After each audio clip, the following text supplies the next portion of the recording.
حدیث نمبر 35540. چلو پڑھو. بسم اللہ الرحمن الرحیم. حدیث نمبر 3540.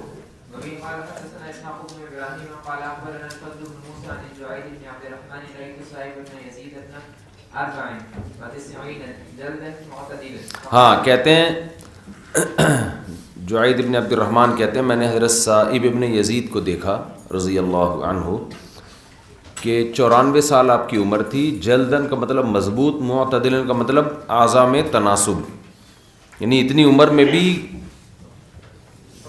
ایک صحت مند نظر آ رہے تھے. فقال قد علمت ما متعت به سمعی و بصری الا بدعاء رسول اللہ صلی اللہ علیہ وسلم. کہتے ہیں کہ جو مجھے اللہ تعالیٰ نے فائدہ پہنچایا نا، یعنی میری یہ سمعی و بصری بدل ہے، میرے جو سماعت بھی بحال ہے، میری نگاہیں بھی بحال ہیں، تو یہ سب نبی صلی اللہ علیہ وسلم کی دعا کی برکت ہے. ان خالتی ذہبت بی الیہ، میری خالہ مجھے نبی کے پاس لے گئی تھی بچپن میں. فقالت یا رسول اللہ، اور عرض کیا تھا یا رسول اللہ ان ابن اختی شاکن فادعوا اللہ لہ، میرا یہ بھانجا ہے اکثر بیمار رہتا ہے، آپ اس کے لیے دعا کریں. تو رسول اللہ صلی اللہ علیہ وسلم نے فدعا لی، میرے لیے دعا کی. اس دعا کی برکت بیماریاں غائب ہو گئیں اور ابھی 94 سال کی عمر میں بھی فٹ فاٹ ہوں. چلیں خاتم نبوت بھی ہے، خاتم نبوت دونوں کا مفہوم بتا دیا تھا.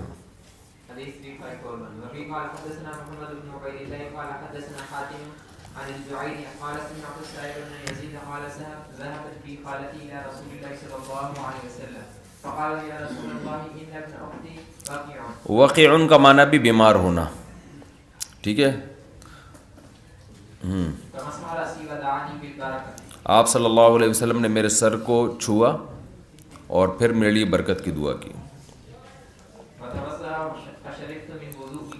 وضوئی، آپ نے وضو کیا تو میں نے آپ کے وضو کا بچا ہوا پانی پیا.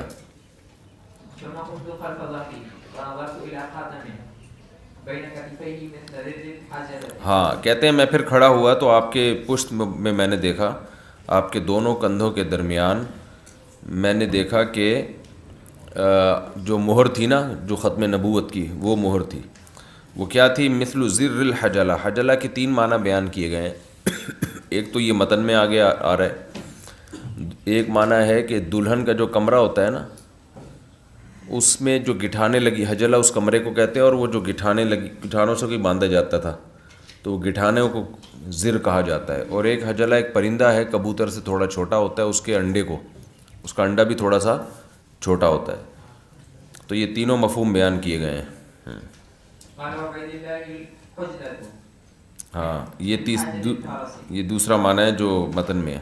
حجلہ ہے یہ، من حجل الفرس الذی بین عینیہ، جو گھوڑا ہے نا اس کی دونوں آنکھوں کے درمیان کچھ سفیدی کچھ ہوتی ہے. چلیں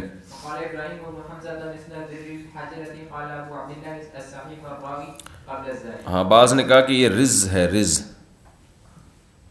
زا سے پہلے را ہے، رز الحجلہ. چلیں رسول اللہ صلی اللہ علیہ وسلم کے اوصاف، یہ بہت زبردست باب ہے.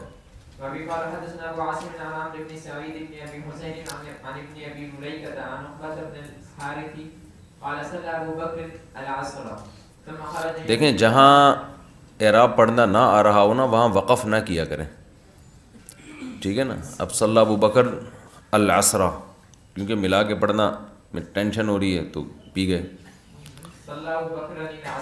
ابو بکرین العصرہ.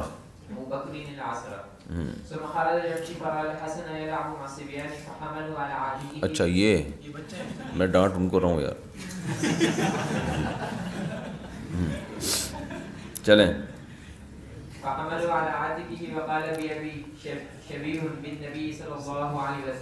حضرت ابو بکر رضی اللہ تعالی عنہ نے عصر کی نماز پڑھی، پھر نکلے چل رہے تھے. آپ کی نظر حضرت حسن پہ پڑی. یلعب مع الصبیان، حضرت حسن بچوں کے ساتھ کھیل رہے تھے. فحملہ علی عاتقہ، آپ نے حضرت حسن کو اپنے کندھے پہ اٹھا لیا. وقال ابی ابی، میرے باپ آپ پر قربان. یہ لفظ کیا ہے؟ مفدی انت بابی، یہ ہے نا، اس کی ترکیب تو پتہ ہے نا. اچھا بھائی، شبیہ من نبی لا شبیہ بعلی، فرمایا کہ نبی کے یہ مشابہ ہیں، علی کے مشابہ نہیں ہیں. وعلی یضحک، اور حضرت علی کھڑے ہوئے ہنس رہے تھے. چلیں، حضرت حسن اور حضرت حسین میں حضرت حسن رضی اللہ تعالی عنہ کے فضائل زیادہ ہیں. علامہ ابن تیمیہ رحمہ اللہ تعالیٰ نے ان کی ایک تحریر میں نے اس پر پڑھی ہے، بڑی جاندار تحریر ہے. تو انہوں نے دونوں اصحاب میں حضرت حسن کو حضرت حسین پر فضیلت دی ہے، اور اس کی بہت ساری اسباب ذکر کیے. احادیث سے بھی یہ بات ثابت ہے، اور ان کے اور جو اوصاف ہیں ان سے بھی. باقی دونوں صاحب فضیلت ہیں، دونوں نبی کے نواسے ہیں، اہل بیت ہیں، سیدہ شباب اہل الجنہ ہیں. تو دونوں میں فضیلت پھر زیادہ حضرت حسن کو ہے. چلیں جی، ایک بڑی وجہ امتیاز تحمل، جو سیاسی حالات آئے نا بعد میں، تو ان میں حضرت حسن رضی اللہ تعالی عنہ کی پالیسی میں ہمیشہ صلح کا عنصر غالب رہا ہے. صلح کا عنصر ہمیشہ اس میں، جیسے حضرت حسن بیعت ہوئے نا حضرت معاویہ کے ہاتھ پہ، یہ ایسے موقع پہ بیعت ہونا یہ آسان کام نہیں ہوتا. یعنی آپ کے والد کی جنگ ہوئی ہو، لڑائی ہوئی ہو، کسی سے سیاسی لڑائی ہوئی ہو، دونوں طرف شہادتیں ہوئی ہوں، اور جب آپ خلیفہ بنے حضرت حسن، ان کو بڑی تعداد میں لوگوں نے سلیکٹ کیا، تو وہ خلافت سے دستبردار ہو کر، بھائی میں چائے نہیں پیوں گا جزاک اللہ، خلافت سے دستبردار ہو کر سیدنا معاویہ کے ہاتھ پہ بیعت ہوئے. اور اس موقع پہ ان پہ طنز بھی کیا گیا کہ یہ تو عار کی بات ہے، ہمارے لیے ذلت کی بات ہے. انہوں نے کیا فرمایا کہ میں اس عار کو آگ پر ترجیح دیتا ہوں، اور میں مسلمانوں کی تلواریں آپس میں چلتا ہوا نہیں دیکھ سکتا.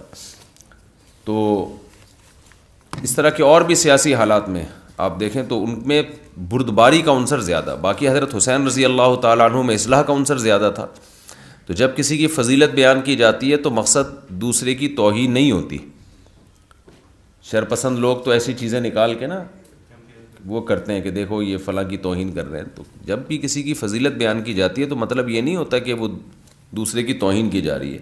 ہم جب رسول اللہ صلی اللہ علیہ وسلم کی فضیلت بیان کرتے ہیں تو یہ تو نہیں کہ موسیٰ علیہ السلام کی توہین کر رہے ہو یا دوسرے پیغمبروں کی، ان کی اپنی جگہ فضیلت ہے. تقابل کے وقت یہ کہا جاتا ہے کہ چند باتوں میں، اور پھر انہیں احادیث بھی پیش کی ہیں اس پر. چلیں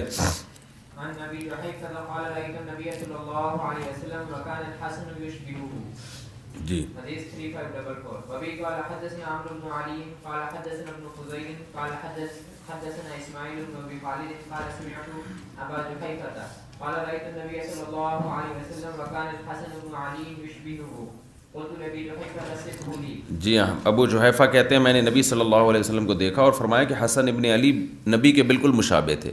تو بعد میں لوگ پوچھتے تھے نا صحابہ سے، دیکھو تصویر سازی اسلام میں کس قدر حرام ہے. اس وقت بہت دور تھا تصویر سازی کا، پورے مجسمے بنایا کرتے تھے. کسی صحابی نے نبی صلی اللہ علیہ وسلم سے شدید ترین محبت کے باوجود کوئی ایک تصویر بھی نہیں ملتی کہ آپ کی شبیہ بنائی ہو، کوئی ایک بھی نہیں ملتی. بلکہ جب صحابہ جو تابعین اور تبع تابعین صحابہ سے پوچھتے کہ نبی کی صورت کیسی تھی، تو پھر وہ کیسے نقشہ کھینچتے تھے اس کا. آپ صلی اللہ علیہ وسلم کی صورت کے مشابہ جو لوگ تھے ان کی طرف اشارہ کر کے کہتے تھے کہ یہ بالکل نبی کی صورت سے ملتے ہیں، یعنی نبی کو دیکھنا ہو تو ان کو دیکھ لو، ان میں ان کی مشابہت ہے. تو بھائی اگر یہ تصویر سازی کی کوئی بھی اسلام میں گنجائش ہوتی تو بنا لیتے ایک تصویر. اور ہم لوگ ہوتے ہیں نا تو کوئی نہ کوئی ہلا کر کے کر لیتے کہ ایکچولی اصل میں وہ یوں ہے. تو یہ تو فن ہے نا، فن ایز اے فن ہم کر رہے ہیں، ہم ایز اے عبادت تھوڑی کر رہے ہیں. ہم تو ایک فن کے طور پر، ایک آرٹ کے طور پر، ایک آرٹ تو اپنے تخیل میں کچھ بھی رکھتا ہے. تو 1400 سال اسلامی تاریخ میں گزر گئے، کسی عالم کو، کسی مفتی کو خیال نہیں آیا کہ رسول اللہ صلی اللہ علیہ وسلم کی شبیہ بنائے. سمجھتے ہو؟ تو اس لیے یہ جو تصویر ہے نا، حرام ترین تصویر ہے ہاتھ سے بنانا، جس کو آرٹ کا نام دیا جاتا ہے. اس کے بعد پھر اختلافی تصویر کے وہ شروع ہوتے ہیں. یہ جو مجسمہ ہے یا ہاتھ سے بنی ہوئی تصویر ہے، اس میں مزاحات لخلق اللہ علی وجہ الکمال ہے، تو اس کی گنجائش کی طرف نہیں چلے جانا تغیرات زمانہ کی وجہ سے، کیونکہ ابھی جو اباحت پسندی شروع ہو رہی ہے نا، تو جو کام مشکل ہوتا ہے تو وہ حلال ہو جاتا ہے. بس جو سیٹ اپ چل رہا ہے نا مارکیٹ میں، وہ یہ چل رہا ہے کہ جو کام مشکل ہے تو وہ کیا کر دو، وہ حلال. جو لبرل قسم کے مولانا لوگ آ رہے ہیں وہ یہی کر رہے ہیں. تو ہاتھ سے بنی ہوئی تصویر میں مزاحات لخلق اللہ ہے. اب کیمرے کی جو تصویر ہے یہاں سے اختلاف شروع ہوتا ہے، پرنٹ تصویر، کیونکہ مصر کے علماء کہتے ہیں کہ جو پرنٹ تصویر ہے وہ اس میں تصنع ہے ہی نہیں نا، مزاحات لخلق اللہ نہیں ہے، یہ تو قدرت کی بنائی ہوئی تصویر، حبس ذل ہے. تو اس میں بھی ہم یہ کہتے ہیں کہ جی چونکہ قرار ہے نا اس تصویر کو، تو قرار ہونے کی وجہ سے یہ ہاتھ سے بنی ہوئی تصویر ہی کے مشابہ ہے یہ. تو لیکن چونکہ اختلاف ہے اس میں، اور اختلاف بھی صرف ان لوگ علماء کا نہیں ہے جو خواہش نفس کے غلام ہوتے ہیں یا لبرل قسم کے، بلکہ بعض پرہیزگار علماء بھی اس میں اختلاف کرتے ہیں. تو اس اختلاف کا اتنا فائدہ ہوگا کہ یہ ضرورت کے موقع پہ جائز ہوگی. سمجھتے ہیں؟ جہاں ضرورت ہوگی وہاں اس کی گنجائش دی جائے گی، جہاں ضرورت نہیں ہے وہاں یہ بھی حرام رہے گی. اب لوگ کیا کرتے ہیں، گھر میں باپ دادا کی جو تصویریں لٹکا لیتے ہیں، اس کا کوئی جواز نہیں بنتا. یہ ویسے بھی مزاج اسلام کے بھی خلاف ہے، مزاج نبوت کے بھی خلاف ہے. کبھی بھی اسلامی تاریخ میں کسی شخصیت کو ایسی تعظیم نہیں دی گئی ہے کہ اس کی تصویروں کو پراپر لٹکایا جائے.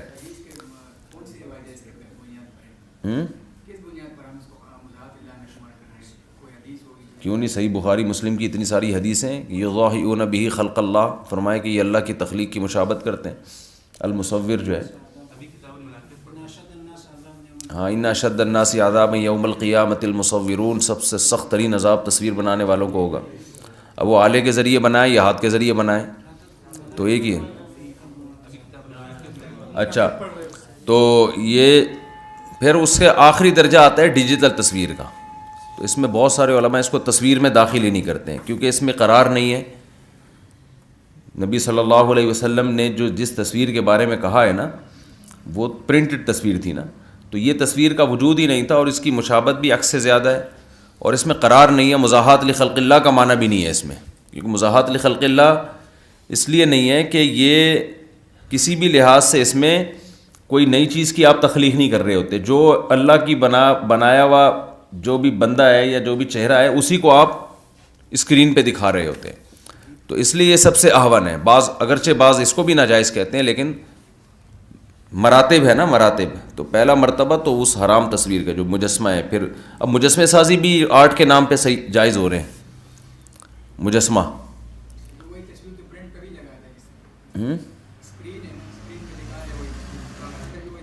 نہیں، دیکھو کاغذ پہ دکھا رہے ہیں نا. دارالعلوم کرنگی میں جو بڑی بات، جو انہوں نے جو بڑا ایشو اٹھایا تھا نا، کہ تصویر جہاں بھی ہمیں قرآن و سنت میں ملے گی ذات قرار ملے گی، قرار ہو اس کا.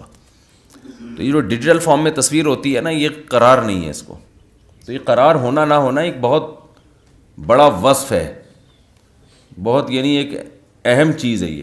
یہ بالکل ایسے ہے جیسے یہ جو عام موزوں پہ مسح کرتے ہیں نا یہ حضرات، تو ہم ان کو کہتے ہیں کہ یہ عام موزے نبی کے دور میں تھے ہی نہیں تھے، تو ان کے بارے میں حکم آپ کیسے لگا رہے ہیں کہ اس پہ مسح جائز ہے؟ تو ظاہر ہے وہ اپنے اصل پہ رہے گا، اصل تو عدم جواز ہے نا. تو اس لیے تصویر میں اصل جواز ہے. اگر نص نہ ہوتی تو ہم اس کی حرمت کے قائل نہ ہوتے. ہر چیز میں اصل اباحت ہے نا. تو جب جہاں جس کی حرمت منصوص ہے اس کی تو ہم حرمت کے قائل ہوں گے، جس کی حرمت منصوص نہیں ہے تو اس میں اصل جواز ہے. تو اسی طرح پاؤں دھونے میں اصل ہے پاؤں دھوئے جائیں، موزوں پہ مسح اصل نہیں ہے. تو جن موزوں پہ مسح جواز منقول ہوگا اس کے جواز کے تو ہم قائل ہوں گے، اس کے علاوہ ہم جواز کے قائل نہیں ہوں گے. سمجھتے ہیں؟ چلیں آگے. كان أبيض قد شمت وأمر النبي صلى الله عليه وسلم ب13 خلوصا فقال فقبض النبي صلى الله عليه وسلم قبل أن نقبضها. جی ہاں، اسماعیل ابن خالد کہتے ہیں میں نے ابو جحیفہ کو سنا کہ وہ فرما رہے تھے کہ رسول اللہ صلی اللہ علیہ وسلم کو میں نے دیکھا ہے. حسن ابن علی حضرت نبی صلی اللہ علیہ وسلم کے مشابہ تھے. میں نے ابو جحیفہ سے کہا کہ مجھے نبی کی اور صفت بیان کریں، تو انہوں نے فرمایا کان ابیض قد شمت، آپ سفید رنگ کے تھے. آگے حدیث میں اس کی مزید تفصیل آ رہی ہے. قد شمطا، لیکن کچھ بال اس میں سفید، آپ کے سر میں کچھ بال سفید تھے، چند بال سفید تھے. وَأَمَرَ لَنَا النَّبِيُّ صلی اللہ علیہ وسلم ب13، قلوسن، آپ صلی اللہ علیہ وسلم نے ہمیں 13 اونٹنیوں کا حکم دیا، لیکن نبی صلی اللہ علیہ وسلم کا وصال ہو گیا اس سے پہلے کہ ہم اونٹنیوں پہ قبضہ کرتے۔ آگے چلیں۔ حدیث 354 وبی قال حدثنا عبد الله بن رجاء قال حدثنا اسرائيل عن ابي اسحاق عن وهب بن ابي جحيفة السوائي قال رأيت رسول الله صلى الله عليه وسلم ورأيت بياضا من تحت شفته السفلى لعنقبة۔ جی ہاں، حضرت ابو جحیفہ فرماتے ہیں میں نے نبی صلی اللہ علیہ وسلم کو دیکھا اور میں نے آپ کے نیچے ہونٹ کے نیچے جو عنفہ ہے، عنقہ یہ کہتے ہیں اس کو، یہ جو ہونٹ کے نیچے بال ہوتے ہیں نا، تو اس کو میں نے دیکھا کہ آپ کے ان بالوں میں سفیدی تھی، چند بال اس کے سفید تھے۔ تو نبی صلی اللہ علیہ وسلم کا حلیہ مبارک ہے نا، تو صحابہ اس کو بھی بہت اہتمام سے بیان کرتے تھے۔ چلیں۔ حدیث 3546 وبی قال حدثنا اسحاق بن خالد قال حدثنا حريث بن عثمان انه سأل عبد الله بن بسر صاحب النبي صلى الله عليه وسلم قال أرأيت النبي صلى الله عليه وسلم كان شيخا۔ جی آپ کہتے ہیں عبداللہ ابن بسر جو نبی کے ساتھی تھے، ان سے پوچھا جریر ابن عثمان نے کہ کیا آپ نے نبی صلی اللہ علیہ وسلم کو دیکھا کہ وہ بوڑھے تھے، یعنی بوڑھے سے مراد سفید بال تھے آپ صلی اللہ علیہ وسلم کی، شیخن سے یہاں مراد ہے سفید بال۔ تو آپ نے فرمایا کان فی عنقتہ شعرات بیض، آپ صلی اللہ علیہ وسلم کے ہونٹ کے نیچے جو بال تھے ان میں چند بال سفید تھے۔ تو مطلب نہ پوری داڑھی کے بال سفید اور نہ سر کے بال۔ یہ بھی کتنی صحت کی بات ہے کہ 63 سال کی عمر میں بھی رسول اللہ صلی اللہ علیہ وسلم کے سر اور داڑھی کے بال کالے تھے۔ چلیں۔ حدیث 3547 وبی قال حدثنا يحيى بن بكير قال حدثني ليس عن خالد عن سعيد بن ابي هلال عن ربيعة بن ابي عبد الرحمن سمعت انس بن مالك يصف النبي صلى الله عليه وسلم كان ربعة من القوم۔ جی ہاں، انس بن مالک فرماتے ہیں کہ رسول اللہ صلی اللہ علیہ وسلم ربعۃ من القوم تھے۔ ربع کہتے ہیں جو بہت زیادہ لمبے بھی نہ ہوں اور چھوٹے قد کی نہ ہوں، مناسب قد، درمیانہ قد۔ آگے حدیث سے ثابت ہوتا ہے کہ آپ کا قد درمیانہ تھا، لیکن اونچے قد والے لوگوں میں آپ کا شمار ہوتا تھا۔ اور ربعہ جو ہے نا یہ مؤنث ہے نفس کی تعویل میں، سمجھ رہے ہیں نا، نفسہ ربعتن کان نفسہ، نفس کا لفظ مؤنث ہے نا، تو اس لیے ربعہ میں تائے تانیث کی ہے۔ چلیں، لیس بالطویل ولا بالقصیر، نہ آپ لمبے تھے، آگے حدیث میں آ رہا ہے بالطویل البائن، بائن کہتے ہیں جدا ہونا، ممتاز ہونا، بائن کا لفظ تو مشہور ہے نا، بینونت، تو طویل البائن کا مطلب وہ طوالت جو بالکل ممتاز، بعض لوگ اتنے لمبے ہوتے ہیں کہ ایک الگ ہی نظر آ رہے ہوتے ہیں، تو یہ عیب کا، یہ اتنا اونچا لمبا قد ہونا ایک عیب سمجھا جاتا ہے کہ عجیب ہی آ رہا ہوں، اونٹ کی طرح بندہ ٹہلتا ہوا آ رہا ہوتا ہے۔ تو طویل بائن نہیں تھے، اس سے پتہ چلتا ہے کہ طویل تھے، کیونکہ آگے القصیر کے ساتھ بائن کا لفظ نہیں آ رہا۔ تو قصیر میں تو مطلق قصر کی نفی کی گئی ہے، لیکن طول میں مطلق طول کی نفی نہیں کی گئی، بلکہ طول بائن کی نفی کی گئی ہے۔ تو اس سے پتہ چلا کہ آپ صلی اللہ علیہ وسلم کا قد مبارک لمبا تھا، مگر ایسا لمبا نہیں جو عیب دار سمجھا جاتا ہو، جو بہت ہی زیادہ لمبا اور لوگ دیکھ کے ایک عجیب سے لگ رہے ہوتے ہیں نا، جو آج کل دیکھو نا آپ صف میں کھڑے ہوئے ہوں گے تو ایسا لگ رہا ہوگا بیچ میں کسی نے کھجور کا درخت لگا دیا ہے۔ چلیں، ہاں ابھی ابیض امحقا، آپ کا رنگ سفید تھا مگر امحق سفید نہیں۔ امحق کا مطلب بالکل دھس سفید ہوتا ہے نا، چونے جیسا، ایسا سفید نہیں تھا۔ جی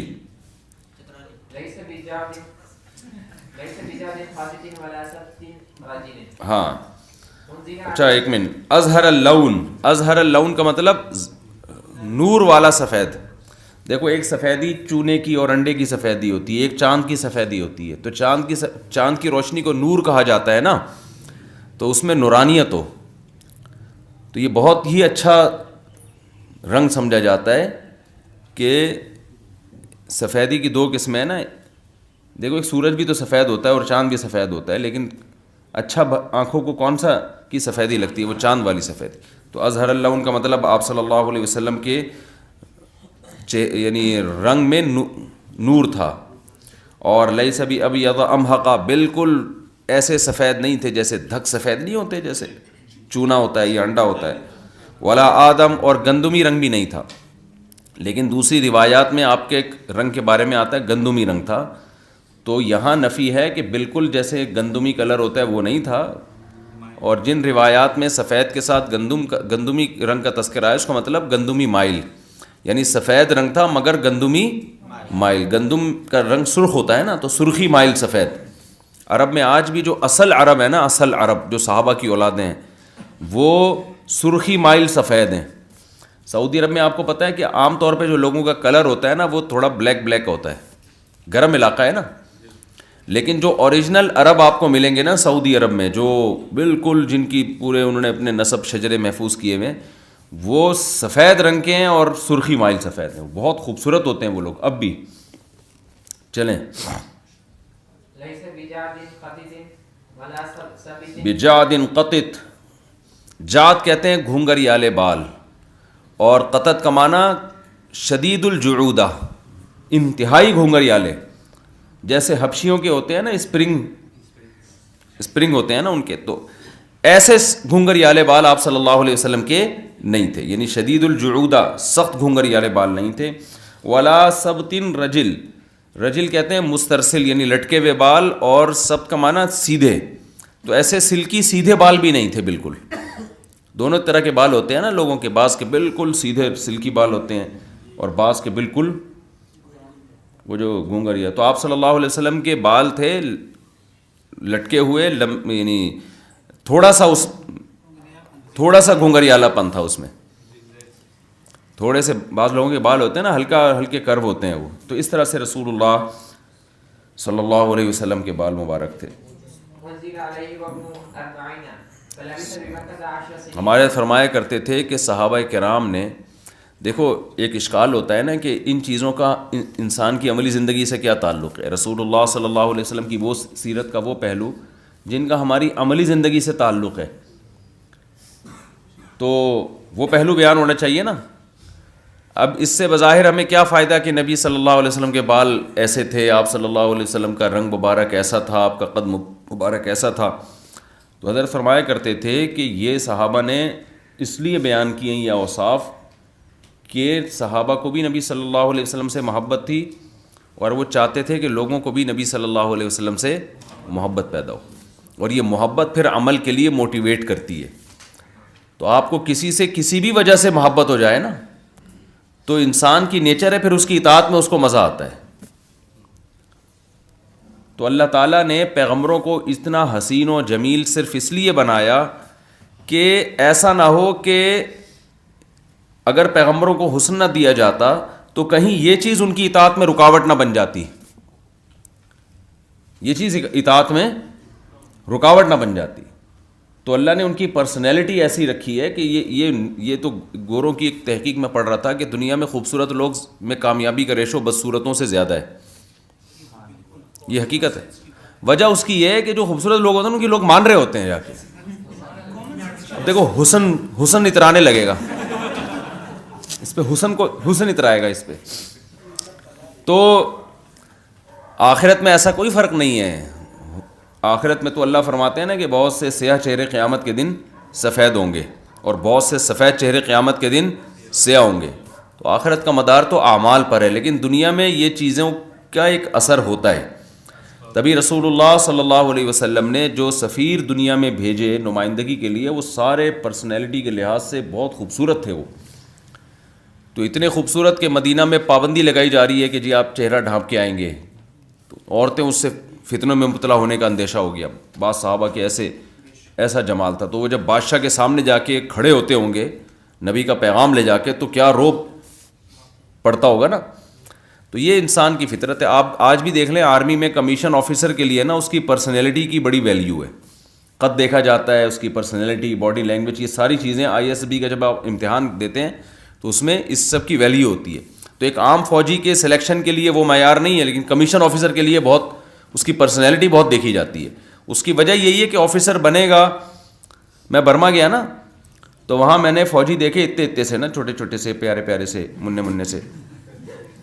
تو میں نے کہا یار ان کو تو خود گرفتار کرنے کا دل چاہ رہا ہے، یعنی میرا دل چاہ رہا ہے کہ میں ان کو گرفتار کروں.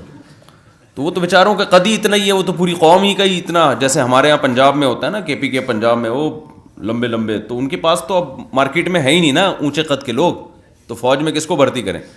تو ہمارے آپ واگا بارڈر پہ دیکھو ماشاءاللہ وہ کھمبے کی طرح نا تو کمیشن آفیسر کی ایک بڑی پرسنالٹی ہوتی ہے، آرمی میں بھی، نیوی میں بھی، ایئر فورس میں بھی. تو اسلام نے بھی، بلکہ ہو سکتا ہے گوروں نے ہم سے ہی لی ہوں یہ ساری چیزیں، لیکن بہرحال اسلام میں اس کی بھی بڑی ویلیو ہے کہ آپ دنیا میں جب کامیابی چاہتے ہیں تو دنیاوی اسباب بھی آپ اختیار کریں. باقی یہ نہیں ہے کہ جو خوبصورت نہیں ہے تو وہ کامیاب نہیں ہے. حضرت بلال رضی اللہ تعالیٰ عنہ تو خوبصورت نہیں سمجھے جاتے تھے، مگر آپ صلی اللہ علیہ وسلم نے ان کو خوشخبری سنائی کہ تمہاری پاؤں کی آہٹ میں نے جنت میں سنی. تو ان کا تو بڑا اونچا مقام ہے. لیکن ان چیزوں کا تو اس لیے اللہ تعالیٰ پیغمبروں کو حسن و جمال کے لحاظ سے بہت اعلیٰ مقام دیتے ہیں، سیرت کے اعتبار سے بھی، حسن و جمال کے اعتبار سے بھی. تو اس لیے صحابہ کرام رسول اللہ صلی اللہ علیہ وسلم کی یہ سیرت بیان کرتے ہیں. ایک تو محبت کا تقاضا ہے، انسان کو جس سے محبت ہوتی ہے تو پھر وہ لاجک نہیں تلاش کرتا، اس کے تذکرے میں مزہ آتا ہے. اور دوسرا اس لیے بھی کہ تاکہ لوگوں کے دلوں میں بھی محبت پیدا ہو اور اطاعت میں اور زیادہ آسانی. انزل عليه وهو ابن 40 فلبث بمكة 10 سنين ينزل عليه وبالمدينة 10 سنين وقبض وليس في رأسه ولحية. نبی صلی اللہ علیہ وسلم کی جو سیرت تھی نا، آپ کے حسن و جمال، خوبصورتی، اس میں ایک پہلو یہ بھی ہے کہ جن لوگوں میں ایسی خوبصورتی اور ایسی پرسنالٹی ہوتی ہے وہ اکثر ان میں تکبر پیدا ہوتا ہے. لیکن آپ آگے حدیثیں پڑھیں گے، انتہائی جمال اور انتہائی حسن کے باوجود انتہائی درجے کی تواضع. آج تو تھوڑا سا کوئی خوبصورت ہو جائے نا، 2-4 لوگ اس کی تعریف، جیسے حسن کو دیکھو نا آپ، حسن یار کیمرے میں حسن تو دکھاؤ، یہ دیکھو حسن دیکھیں. چلیں بھائی.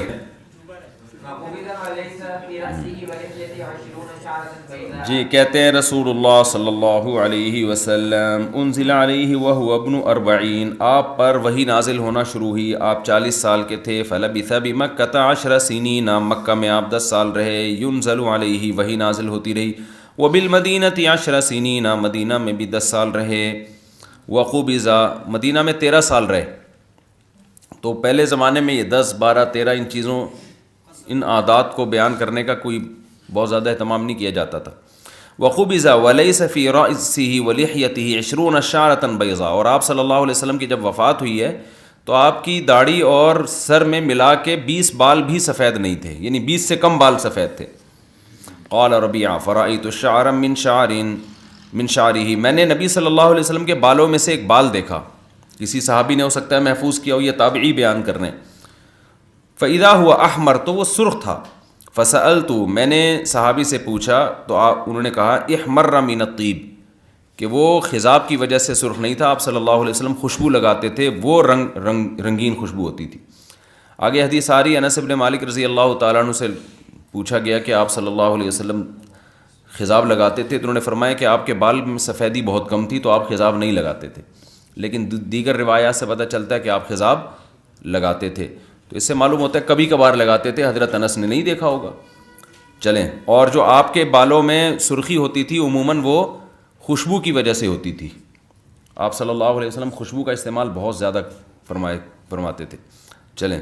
حدیث 3548 نبی قال حدثنا عبد الله بن يوسف وقال اخبرنا مالك بن انس عن ربيعة بن ابي عبد الرحمن عن انس بن مالك انه سمع يقول كان رسول الله صلى الله عليه وسلم ليس بالطويل البعين ولا بالقصير ولا بالابيض الامنق وليس بالادم وليس بالجعد القاطد ولا بالسبت. بعثه الله على رأس 40 سنة فأقام بمكة 10 سنين وبالمدينة 10 سنين وتوفاه الله وليس في رأسه وليس في 20 شعرة بيضاء. جی ہاں وہی حدیث ہے. حدیث 3549 وابي قال حدثنا احمد بن سعيد ابو عبد الله قال حدثنا اسحاق بن منصور قال حدثنا ابراهيم بن يوسف عن ابيه عن ابي اسحاق قال سمعت البراء يقول كان رسول الله صلى الله عليه وسلم احسن الناس. حضرت براء ابن عازب رضی اللہ عنہ فرماتے ہیں کہ رسول اللہ صلی اللہ علیہ وسلم چہرے کے لحاظ سے لوگوں میں سب سے زیادہ حسین تھے. وَأَحْسَنُهُمْ خُلُقًا، اور اخلاق کے لحاظ سے بھی سب سے زیادہ حسین تھے، یعنی اخلاق بھی سب سے اچھے اور آپ کا چہرہ انور بھی سب سے زیادہ خوبصورت تھا. جی حدیث 3550 وابي قال حدثنا ابو نعيم قال حدثنا همام عن قتادة. ایک سوال ہوتا ہے نا کہ حدیث میں آتا ہے میں نے معراج میں یوسف علیہ السلام کو دیکھا، تو یوسف علیہ السلام جو تھے آدھا حسن اکیلے یوسف علیہ السلام کو دیا گیا ہے. تو اس پر اشکال ہوتا ہے نا کہ پھر تو سب سے زیادہ حسین یوسف علیہ السلام کو ہونا چاہیے. تو اس کا جواب یہ ہے کہ حسن اور جمال الگ الگ چیز ہے. تو حسن میں سب سے زیادہ اللہ تعالیٰ نے حضرت یوسف علیہ السلام کو مقام دیا, اور جمال میں رسول اللہ صلی اللہ علیہ وسلم کو. حسن اور جمال میں کیا فرق ہے؟ یہ جمال بتا چکا ہوں کئی بار, ابھی چھوڑو اس کو. کہہ رہے ہیں کہ جی عنقا کے بال کاٹنا کیسا جائز نہیں ہے, یہ داڑھی میں داخل ہے.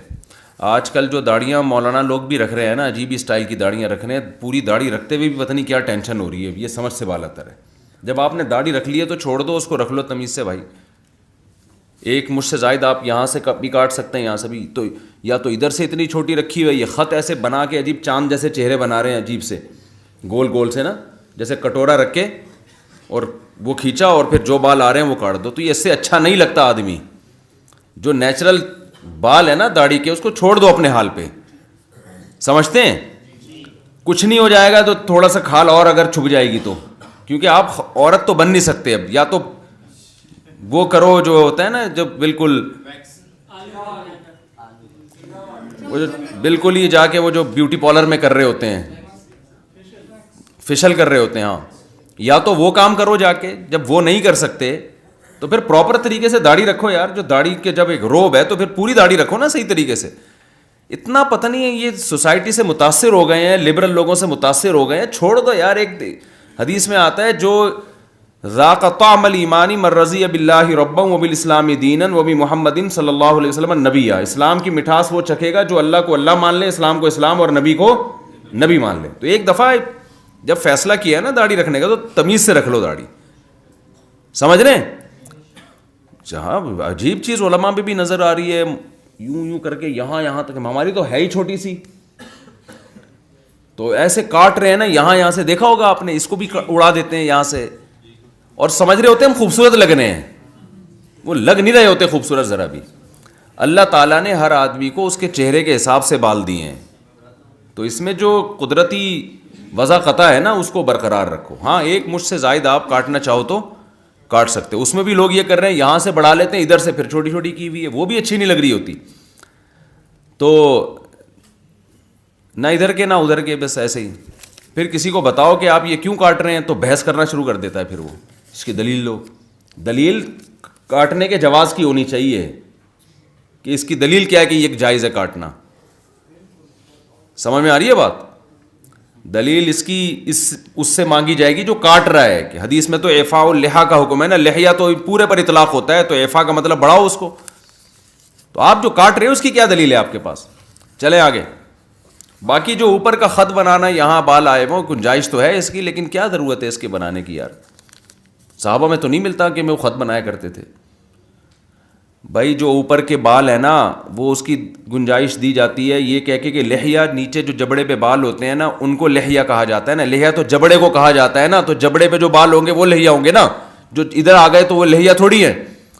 تو اس دلیل کی بیس پر گنجائش دی جاتی ہے کہ فتویٰ اسی پہ دیا جاتا ہے کہ اوپر کے بال کاٹ لو. لیکن ایک بات ہے, دو باتیں یہاں پر ہیں. نمبر ایک یہ کہ لحیہ جبڑے کو تو کہا جاتا ہے, لیکن اس دلیل میں تھوڑا سا ایک اشکال یہ ہوتا ہے کہ لحیہ کہ جب داڑھی پر اطلاق ہوگا نا, تو جو بھی بال پورے آ رہے ہیں وہ سارے عرب میں داڑھی ہی میں سمجھے جاتے تھے. سمجھ میں آ رہی ہے بات؟ دوسری بات یہ کہ ہمیں صحابہ سے نہیں ملتا یہ خط بنانا اس طریقے سے.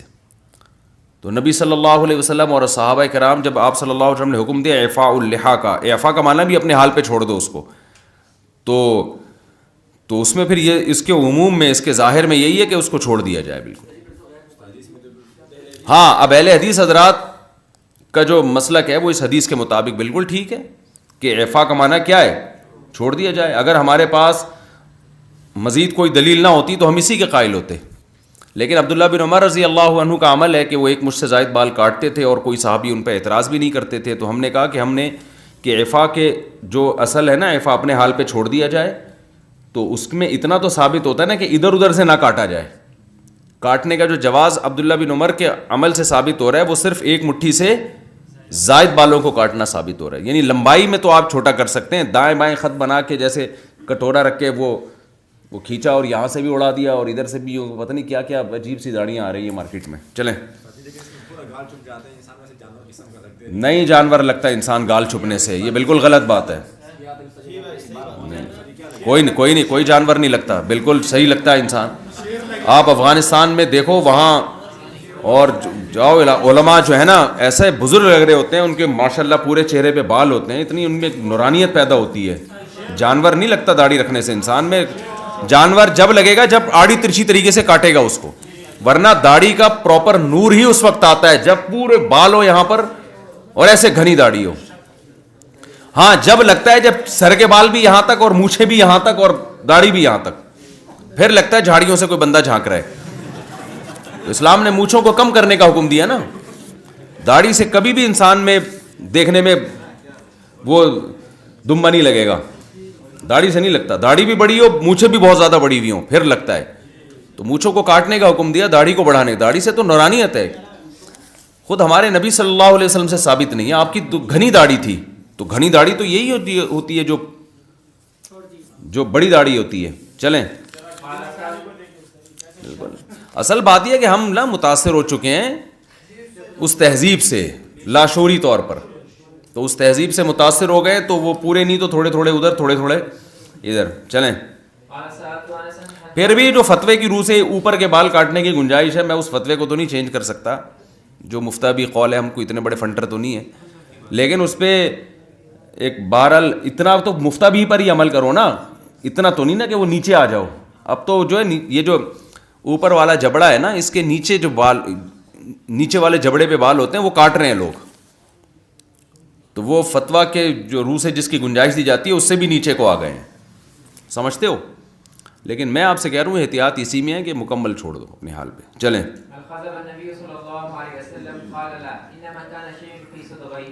جی حدیث 3551 ابھی قال حدثنا حفص بن عمر قال حدثنا شعبة عن ابي اسحاق عن البراء بن عازب قال كان النبي صلى الله عليه وسلم مرفوعا بعيد ما بين منكبيه. آپ صلی اللہ علیہ وسلم کے کندھوں کے درمیان کا فاصلہ زیادہ تھا, یعنی سینہ آپ کا کشادہ تھا. چلیں, سبحان اللہ. آپ صلی اللہ علیہ وسلم کے بال تھے 2 کانوں کی لو تک پہنچتے تھے. جی جی, میں نے آپ صلی اللہ علیہ وسلم کو سرخ جوڑے میں دیکھا. تو یہ یمنی جوڑا تھا جو مکمل سرخ نہیں تھا, بلکہ اس میں سرخ دھاگے تھے. تو دھاری دار چادر جسے کہتے ہیں, تو مکمل سرخ پہننے سے نبی صلی اللہ علیہ وسلم نے مرد کو منع کیا ہے. لم ارى شيئا قط احسن منه, آپ صلی اللہ علیہ وسلم زیادہ حسین میں نے دیکھا نہیں. یا اس چادر کی تعریف کر رہے ہیں کہ اس سے زیادہ میں نے حسین چادر دیکھی نہیں. وقال یوسف ابن ابی اسحاق عن ابیہ الی منکبیہ, اور دوسری روایت میں ہے کہ آپ کے بال آپ کے کندھوں تک تھے. تو اس سے معلوم ہوتا ہے کہ نارملی آپ صلی اللہ علیہ وسلم کے بال یہاں تک رہتے تھے, جب بڑے ہوتے تھے تو یہاں تک پہنچ جاتے تھے, جب یہاں تک پہنچتے تو آپ کاٹ کے دوبارہ کانوں کی لو تک لے آتے. باقی مسئلے کی روح سے بڑے بال رکھنا وہ کندھوں سے نیچے رکھنا بھی جائز ہے, کندھوں سے نیچے رکھنا بھی جائز ہے, لیکن یہ کہ بہتر یہی ہے کہ کندھوں سے نیچے بال کاٹ دیے جائیں. چلیں, جتنے مرد کے بڑھتے ہی نہیں ہیں اتنے, خواتین کے بال بڑھتے ہیں. چلیں,